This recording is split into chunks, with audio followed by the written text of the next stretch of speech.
Hello, and you join me in Germany where I've got something very special.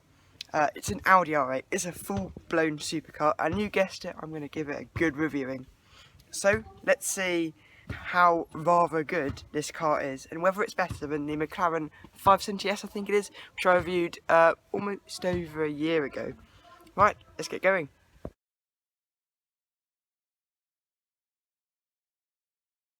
Quick history lesson then, and the R8 was released exactly 1 day less than a year before I was born, and how is that for a coincidence? This means it was released on September the 30th, 2006. And this car, not this car, but the first gen car, was being made at the same time the Ferrari 575 was, and that is an incredibly dated car. Just look at it. The first model ran all the way to 2014, and where it had a very respectable price tag of £86,290. These days you're spending that sort of money on a Volvo XC90, 2 litre as well, which isn't a supercar in the slightest. To start with, the R8 had a V8, quite similar to one you'd find in other Audi RS cars. And then that was moved to a V10 though, in 2012 when it had a facelift. That's the car it really needed, the car it suited, and it was also from a Lamborghini. The highlight though, or at least what I think, is the side panels, which I'm going to show you in a bit. And they were on the first gen, and now they're also on this second gen. I hope they keep it on, I hope they make the R8 again. And as far as I'm concerned, there's only one problem really, and that was the gearbox. The first gen car was available as a manual, which was absolutely brilliant, very engaging, but if you went for an automatic, you really should regret it, because it was a bit jerky, didn't really get you engaged in the slightest. But yeah, great car overall. Fast forward to 2022 though, and we have the second generation, which has been around since 2015 actually. This is a 2016 car. It refreshed its futuristic looks from the first gen to make it more angular, and of course it had more oomph. These days, cars, including supercars, all look pretty much the same. Take Mclaren's lineup for example. They're all the same. These, I can't remember all the names, but the 720S, 650S, even the 570S I reviewed, they were all a bit similar. But the R8, I think, is unique, apart from the grille, which is prominent on all Audis, including this little small 1 litre A1s. I think this car is recognisable from a mile away, and I think that is a real advantage to this car. In terms of models though, there are quite a few, but to keep it simple, you have the Spider and the Coupe. The Coupe says what it's on the tin, it's a Coupe, and the Spider, as some of you might know, is a convertible, it's a soft top. The car I'm in right now, is the Coupe. Let's start with the styling of this car, which is a really good strong point.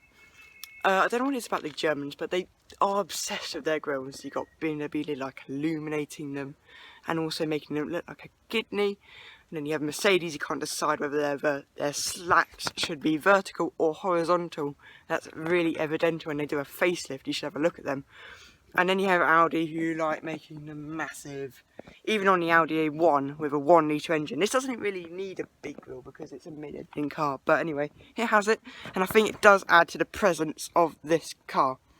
Right, colours as well, because this is a very nice colour. I can't remember the official name because this is an individual colour, so it's an expensive option. Not many in this colour.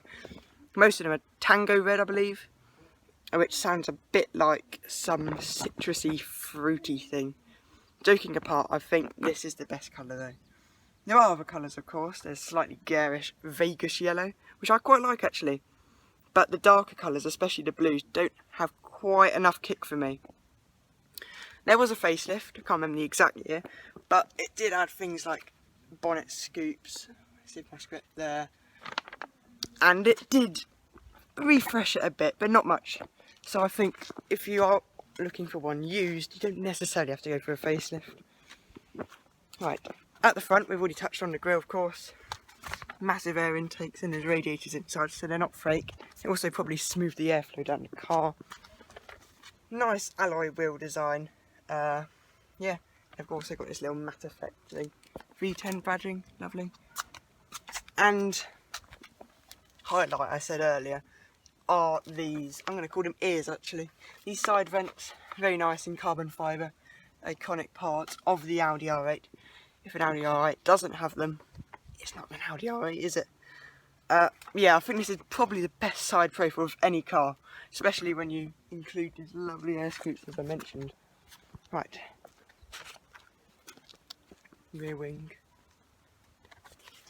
very subtle, but nevertheless still there.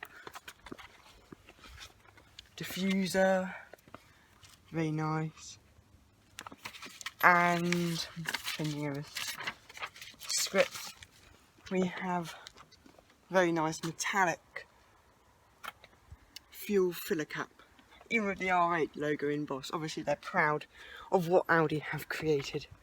I'm not surprised. Right, let's move on to the interior. When manufacturers make their sports cars or supercars, they always think they have to take as much out, make it nice and stripped out, making it a horrible experience essentially. The Mclaren I viewed not that long ago was very nice actually. Lots of suede, very high quality, and actually quite a bit of interior space. But this takes it a little bit step further there.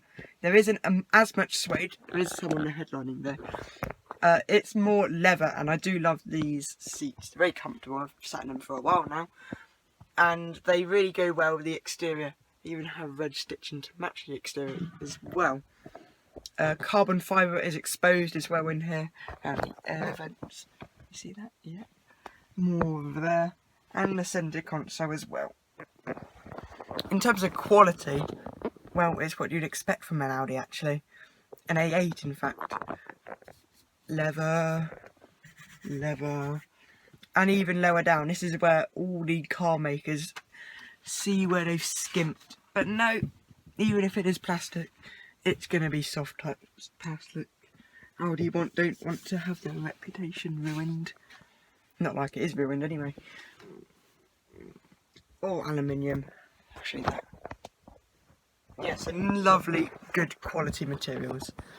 And if I open the door, not necessarily interior, but still a very nice touch, which I do need to show you. The Audi logo coming out the bottom of the door, illuminating your driveway. How nice is that? How German as well.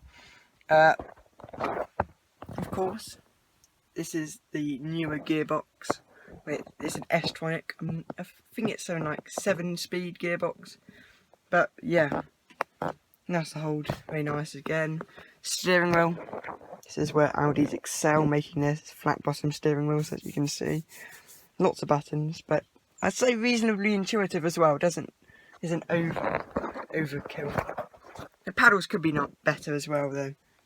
I mean, on an Audi, no, it's not an Audi. Alfa Romeo Giulia Quadrifoglio, they're massive carbon fibre sticks. These are miniature, a bit more civilised though. And another favourite touch of mine. These digital dials, very nice. There isn't an infotainment screen in this car.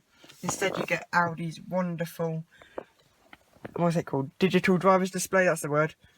And shows lots of information. It's been praised a lot.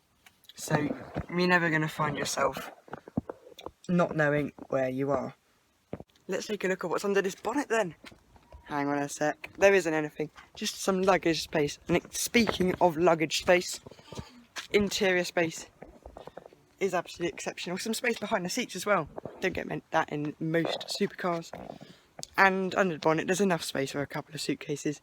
Not good by ordinary car standards. Supercar standards though, that is very, very, very good. However, let's talk about this 5.2 litre engine powertrain, which is thrilling. It hits the red line at 8,500 RPM and it sounds glorious on the move. I mean, driving out the garage you could hear it. It was really loud, but when you're trying to rev it stationary, it's got a typical Audi soft limiter. Let's talk about power then. Well, it isn't actually the most powerful Audi at the moment. The RS e-tron GT has topped that, thanks to the neck braking performance from a Porsche Taycan derived car. That has 2 electric motors, but we're not here to talk about the Audi RS e-tron GT. Let's move on to the gearbox then. So as I said, in the first generation car had a manual available and the horrible automatic. This is only available as an automatic, but thankfully, this automatic is far better. It's very nice in town, very nice on the road, very engaging, and you have paddles behind so you can change gears yourself as well. So it's the best gearbox you can really ask for, especially when this is more of a grand touring car rather than a stripped out one like a Ferrari. Let's go, what's next? Oh yes, let's talk about the steering. So, steering in this car is very accurate. It may lack a little bit of involvement, but not much. It always inspires you to go fast, this car. And the engine behind you is always edging you on as well. It also feels a lot smaller on the road. It feels more like a TT, but when you step outside and you see the rear of this car, and you see it is absolutely massive. It's hard to believe that. So I do hope you enjoyed this video on such an exciting car. I certainly did enjoy it myself. And do all the YouTube usual stuff, like, subscribe, and hit the bell icon to get notifications. And do check out onroadrx.com because you can see far more there, and the Instagram at onroadrx100, which has lots of exclusive car content you can't get on YouTube or on the website. Right, I suppose it's goodbye, or Auf Wiedersehen as I'm in Germany. It's a very nice sunset going there. So, see you in my next upload.